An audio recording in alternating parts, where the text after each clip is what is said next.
para o 8º domingo após Pentecostes.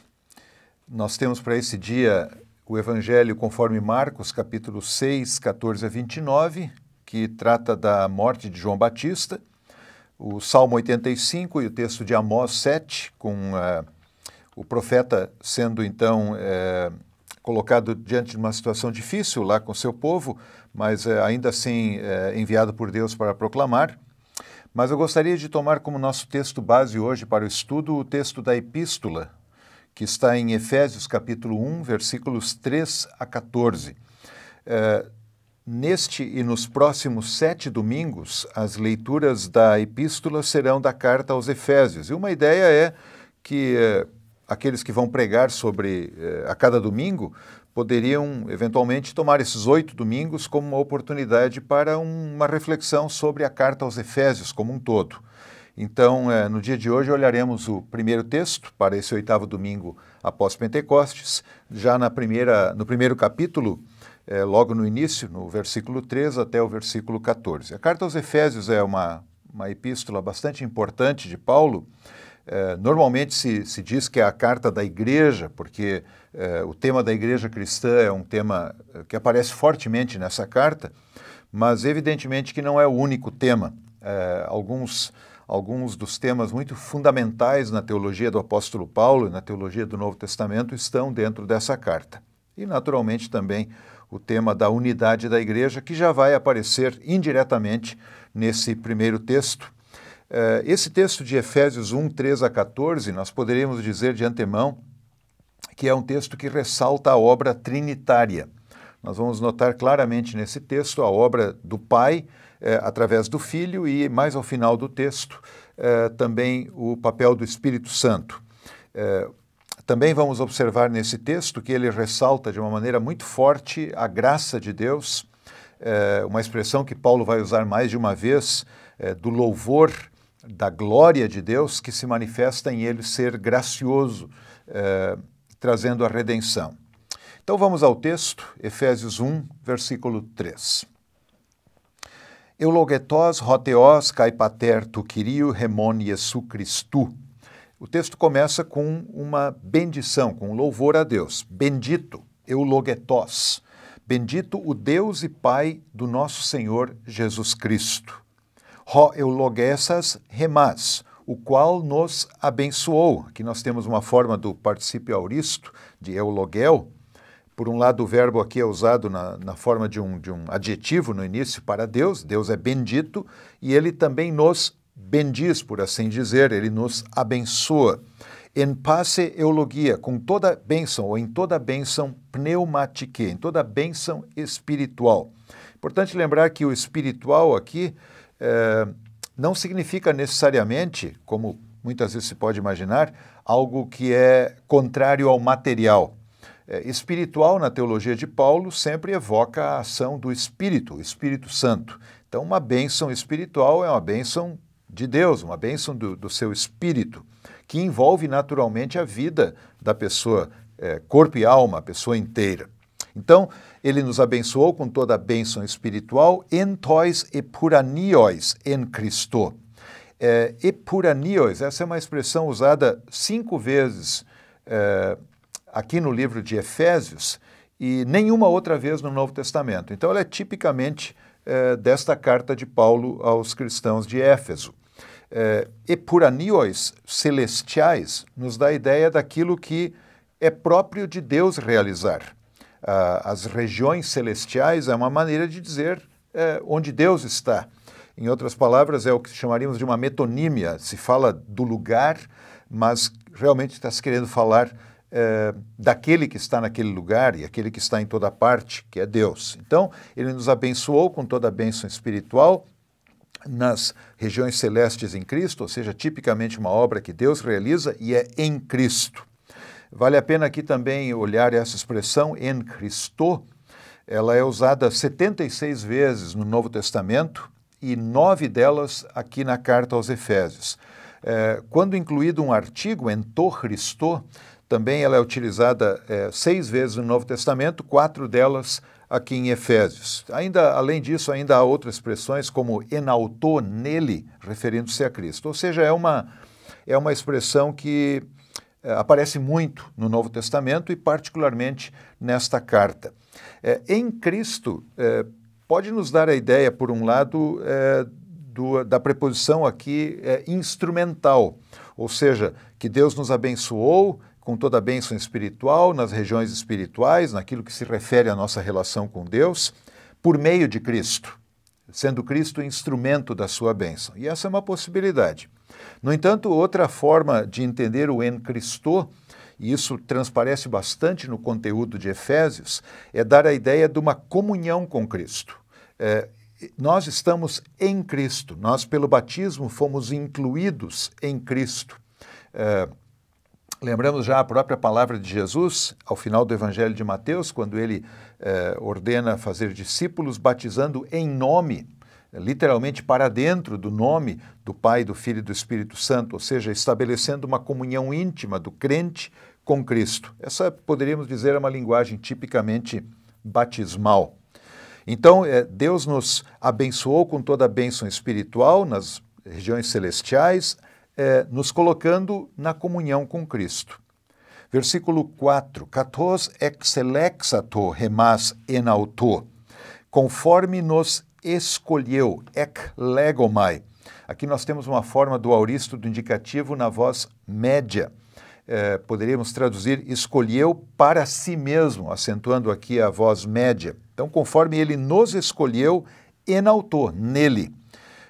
Notamos aqui que temos 2 vezes terceira pessoa no verbo, escolheu, e depois nele, o pronome pessoal da terceira pessoa. O sujeito aqui sempre é o Pai, Deus o Pai. Então, Deus o Pai nos escolheu nele, em quem? Em Cristo. A escolha de Deus é feita em Cristo. E aí ele ainda qualifica essa escolha dizendo pró kataboles cosmo, antes da fundação do mundo. Isso aqui acentua tremendamente o fato de que a bênção de Deus, e especialmente a bênção de Deus ter nos escolhido para sermos dele, ela de nenhuma maneira está dependente daquilo que nós realizamos, porque essa escolha é feita antes de haver mundo. E aí ele continua, ou termina com uma expressão adverbial, en agape, em amor.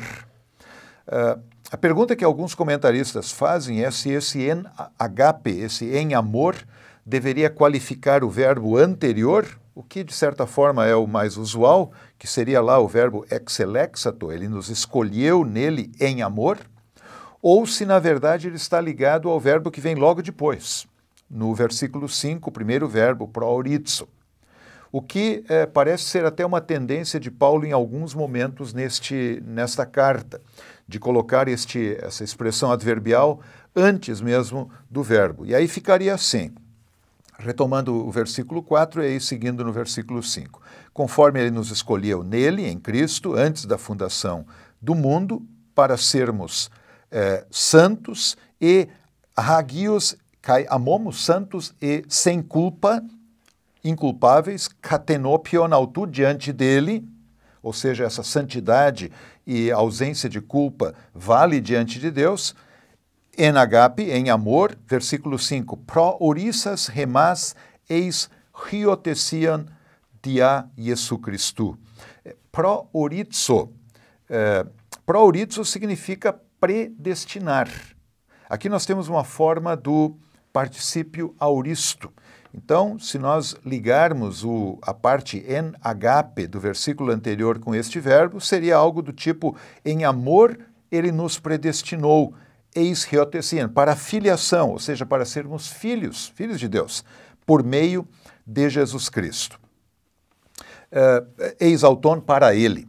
Aqui eu faço um pequeno intervalo para nós refletirmos um pouco sobre esses dois verbos que temos aqui. No versículo 4, exelexato, o eklegomai, ele nos escolheu para si mesmo. E no versículo 5, proorissas, o particípio auristo, de nos predestinou. Eu chamo a atenção aqui para este verbo, no versículo 5, estar no particípio auristo. Normalmente, o particípio auristo é utilizado para falar de uma ação anterior àquela do verbo principal da frase. Ou seja, exelexato, ele nos escolheu para si mesmo, pode ser entendido não apenas como uma referência àquilo que ele fez antes da fundação do mundo, mas que se concretizou na nossa vida.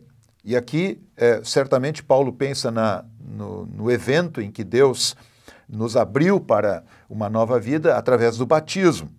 Então, ele nos escolheu nele antes da fundação do mundo, e isso se tornou concreto no nosso batismo, tendo-nos predestinado.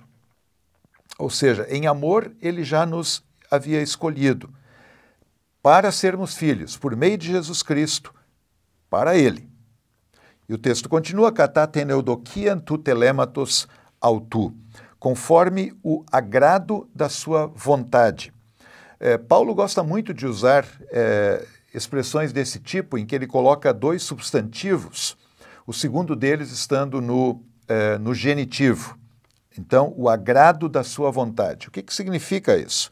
Nós sabemos que um genitivo ele tem que ser quebrado, desdobrado aí num significado um pouco mais amplo. Uma possibilidade aqui é que nós tenhamos um genitivo subjetivo, ou seja, a segunda palavra, a palavra que está no genitivo, sendo o sujeito da primeira. Então, conforme o agrado da sua vontade, seria algo como que a vontade de Deus, ela se agrada. A vontade de Deus, ela é agradável. Essa vontade de Deus, ela está por detrás de tudo que ele está realizando. E essa vontade de Deus é uma vontade boa. Versículo 6, eis epainon doxes tes charitos autu. Novamente, nós temos aqui três substantivos, e dois deles estão no genitivo, para louvor da glória da sua graça. E nem sempre é muito fácil da gente entender isto. Uma das formas é tomar a primeira palavra, o primeiro substantivo, como muito mais um sentido verbal, uma ação. Então, para louvor seria para louvar a glória da sua graça. Quando temos esse tipo de expressão, que Paulo vai usar outras vezes, muitas vezes uma dessas palavras qualifica a outra, ou seja, é quase como um adjetivo da outra. Então, poderia ser algo do tipo, para a sua graça gloriosa, ou então, o que seria mais natural, para a sua glória graciosa. Então, a glória de Deus, ela é uma glória qualificada pela graça.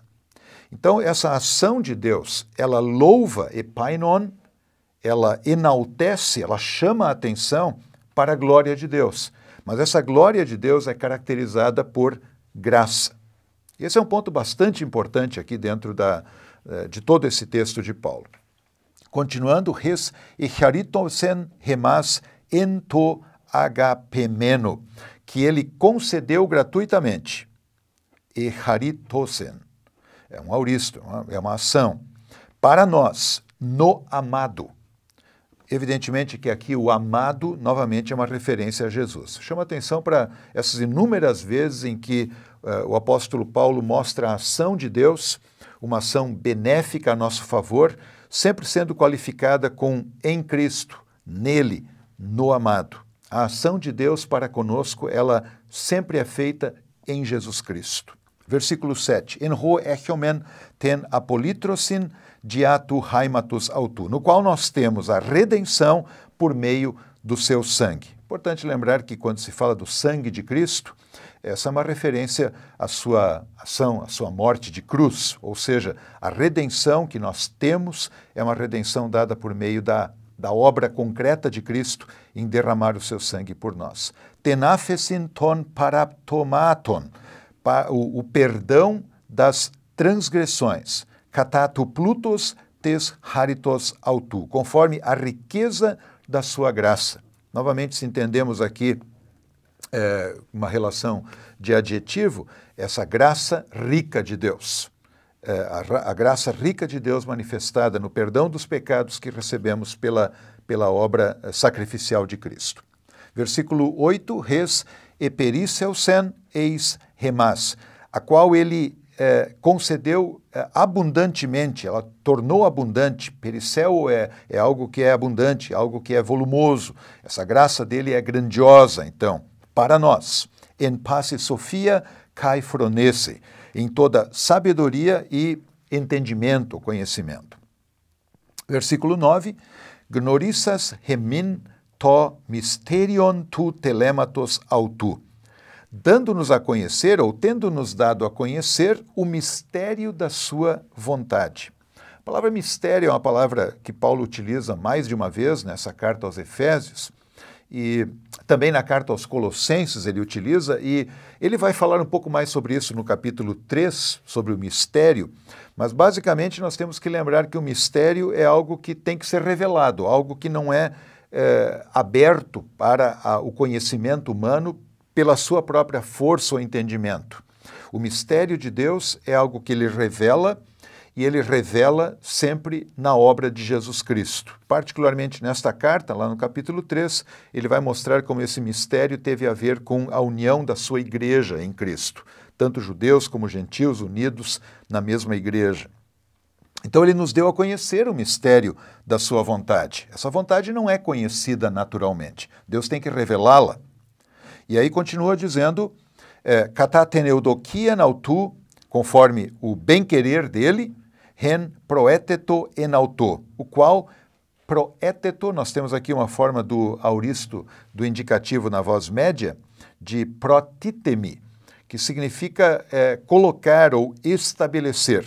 Então, o que Paulo está dizendo é que ele nos deu a conhecer o mistério da sua vontade, conforme o seu bem-querer, que ele estabeleceu enauto. Novamente, temos aqui essa qualificação, que a ação de Deus é feita nele, em Cristo. Versículo 10, eis oikonomian tu pleromatos ton chairon. Essa é uma expressão tanto complexa de Paulo, uma tradução seria para a administração da plenitude das eras ou dos tempos. Oikonomia lembra o oikonomos, que é o administrador. Bem, aqui nesse caso, Deus é aquele que administra. E o que ele administra aqui? E ele o administra através de Cristo. Diz aqui que ele administra a plenitude das eras. Ou seja, ele é aquele que cuida em que as eras cheguem à sua plenitude. Vale lembrar que uma expressão semelhante, plenitude dos tempos, chrono, é usada por Paulo na carta aos Gálatas para falar que a vontade de Deus se manifestou neste tempo com a vinda de Jesus. Então, para a administração da plenitude dos tempos, anakephalaiosastai. Aqui nós temos uma forma do infinitivo auristo, desse verbo anakephalaio. Ele é um rapax nesta carta, ele é usado somente 2 vezes no Novo Testamento, aqui em Romanos capítulo 13, e significa literalmente trazer junto ou resumir. Então, o infinitivo tem normalmente o sentido de finalidade, de propósito. Então, para traduzir, nós podemos colocar aqui um a fim de ou para. Então, para trazer junto, para reunir tapanta, todas as coisas, ento Christo, no Cristo, em Cristo, no Messias. Ta epi tois uranóis, as coisas nos céus, kai ta epi tesges, e as coisas na terra, enauto, novamente, enauto, nele.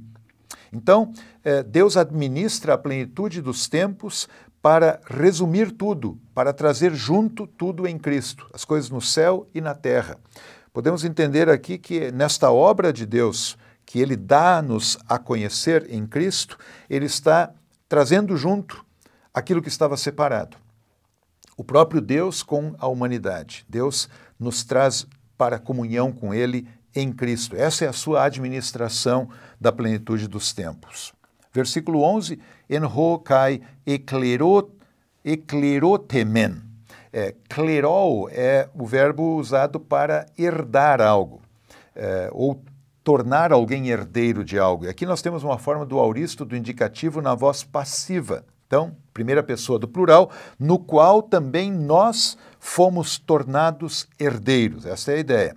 Prooristentes, aqui nós temos um particípio auristo de proorizo, o mesmo verbo que tínhamos visto lá no versículo 5, tendo sido predestinados, tendo sido escolhidos.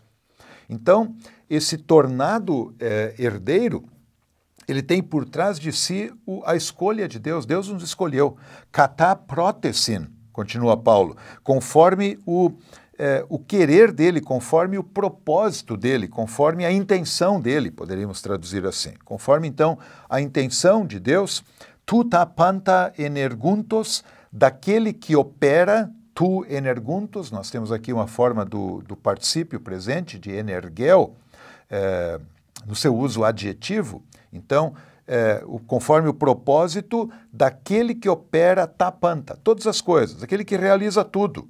Kataten bulen tu telematos autu, conforme o desígnio, o plano da sua vontade. Então, a vontade de Deus, ela é apresentada aqui como uma vontade que já foi dita antes, ela é boa, ela é uma vontade que segue um propósito que Deus tem, e esse propósito está vinculado a uma escolha que ele fez. Ele nos escolheu e por isso ele nos tornou herdeiros em Cristo. 12. Eis to einai remas eis epainon doxes autu.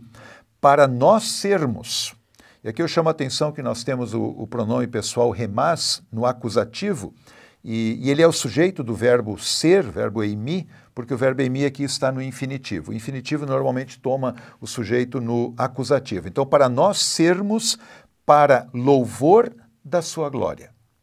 Então, isso que Deus realiza em Cristo para nosso benefício, tendo nos escolhido e tendo manifestado, tendo revelado a sua boa vontade para conosco, ela volta-se como um louvor à glória dele. Ou seja, a obra de Deus louva a sua glória. É sempre importante lembrar que glória nos dá a ideia de grandeza, de imensidão. Mas glória, se nós vamos olhar já para o uso do termo no Antigo Testamento, ligado a kavod, tem a ver com a manifestação de Deus. Deus manifesta-se, Deus vem ao seu povo em glória. É claro que essa vinda de Deus ela pode ser uma vinda para juízo. No entanto, aqui Paulo está nos enfatizando e ressaltando bastante de que essa glória de Deus é uma manifestação graciosa, é uma manifestação benéfica para a humanidade. E aí, então ele diz para nós sermos para louvor da sua glória, nós os que proelpikotas, proelpizo. Este é um verbo usado somente aqui no Novo Testamento, é um rapax legomenon. Proelpizo é já ter esperado antes, estar esperando já, esperar de antemão. Então, para nós os que estamos esperando de antemão ento Cristo. Nós vamos entender daqui a pouco por que o Paulo enfatiza esse nós e por que ele coloca esse esperando de antemão. Versículo 13. En ho kai himeis, accusantes ton logon tes aleteias, no qual também vós, aqui ele muda.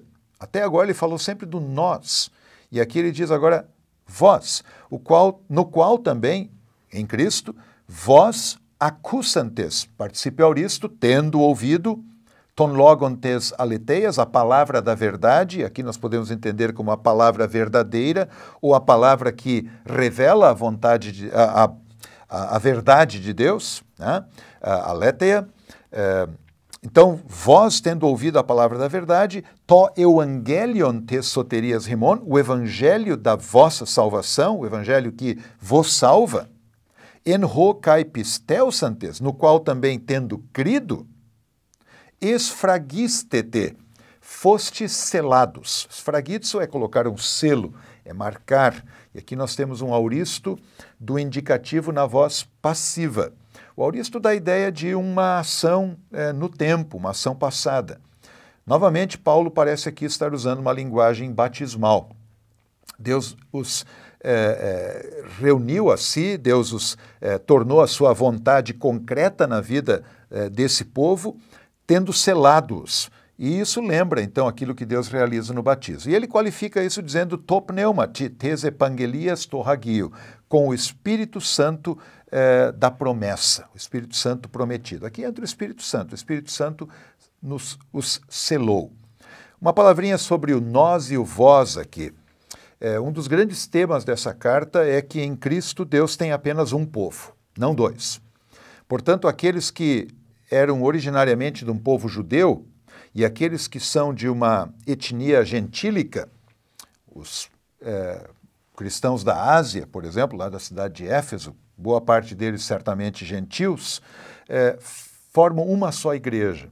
Paulo falava daqueles que esperavam de antemão no Cristo, ou seja, aqueles que, olhando para as promessas do Antigo Testamento, aguardavam a manifestação concreta de Deus que ele faria no Messias. E ele diz, bom, isso vale para vocês também, para vocês efésios, e particularmente para aqueles que não faziam parte do povo da primeira aliança de Deus, para os gentios, para todos os povos, portanto, que tendo ouvido o Evangelho, a palavra da verdade, o Evangelho da salvação, creram nisto e foram selados com o Espírito Santo da promessa. O texto termina com o versículo 14, Ho estina rabon tes kleronomias remon. Aqui nós temos um pronome relativo, ho, neutro, que é neutro porque ele está se referindo ao pneuma, ao Espírito, então o qual o Espírito Santo é o arrabon. Arrabon é uma garantia, um pagamento de entrada, algo que alguém dá de garantia de que ele vai comprar algo no final. Então, o Espírito Santo é o arrabon, ele é a garantia da nossa herança. Eis apolitrosin tes peripoieseus, literalmente para redenção da propriedade. A ideia aqui é que Deus nos dá o seu Espírito, e ele deu o seu Espírito para as pessoas lá de Éfeso, que ouviram o Evangelho, que creram, foram batizados, receberam o Espírito Santo, e o Espírito Santo é uma garantia que Deus dá de que ele futuramente irá redimir a sua propriedade. Importante lembrar que propriedade é um termo, na Bíblia, muitas vezes associado ao povo de Deus, é um povo próprio de Deus, é um povo exclusivo de Deus. Então Deus dá o Espírito Santo por meio da sua palavra que foi ouvida, o Evangelho da salvação que foi crido, ele dá o Espírito como garantia a este povo de que ele os irá redimir plenamente no final, ou seja, irá trazê-los para si finalmente lá na escatologia. E o texto conclui, eis epainon tes doxis autu, para louvor da sua glória. Alguns temas que transparecem nesse texto tão rico, e um texto que é uma longa frase, na verdade, unido por conexões aí com verbos no particípio, que vão conectando orações subordinadas uma à outra, mas esse longo texto e de tão rico conteúdo talvez possa nos trazer alguns dos temas principais da carta. Por exemplo, um dos temas fundamentais que o texto fala, a escolha que Deus faz é uma escolha em Cristo e uma escolha em amor. Naturalmente que quando alguém ouve o termo predestinar, talvez seja levado a pensar, bom, se há uma predestinação para cá, também deve haver uma predestinação para lá. Ou seja, se Deus predestinou-nos para ser salvos, ele também deve ter predestinado alguns para não ser salvos.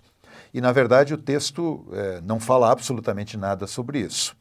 E, muito pelo contrário, ele fala da escolha benéfica de Deus. E é disso que ele trata e nós não temos, na verdade, nenhum argumento para ir além disso. Só que essa escolha, ela não é uma escolha feita de uma maneira aleatória. Deus escolhe em Cristo. Ou seja, se nós queremos saber da escolha de Deus, temos que olhar para Cristo. E em Cristo nós somos escolhidos. E essa é uma escolha em amor, ou seja, no amor de Deus, não baseada naquilo que nós somos. Um outro ponto importante do texto, já ressaltei no início, é a ação trinitária. Aqui nós temos um belo texto sobre a obra de Deus, o Pai, que revela a sua vontade no Filho e que nos sela com o seu Santo Espírito, marcando-nos como seu povo e garantindo-nos que ele vai nos trazer para si, finalmente, tornar sua propriedade definitiva e sem volta lá no final. Um outro ponto importante é a unidade da igreja. O nós e o vós, de que Paulo fala aqui, ao que tudo indica, o nós, referindo-se a ele e a outros de origem judaica que creram em Cristo, e o vós, aqueles cristãos lá de Éfeso, cristãos de origem gentílica, eles têm a mesma esperança. Eles têm a mesma escolha de Deus, estão debaixo da mesma escolha graciosa de Deus e formam, por isso, uma única santa igreja. A unidade da igreja não é a qualquer tipo de ação da própria igreja. Ela é ação de Deus. E, concluindo, penso que é importante ressaltar um termo que aparece várias vezes no texto, a glória de Deus. A glória de Deus, nos diz Paulo, está no fato de que Ele é gracioso, de que Ele, em Cristo, nos traz vida. A glória de Deus é salvar pessoas em Cristo. E aqueles que creem em Cristo estão com sua vida, por meio desta fé, glorificando a Deus.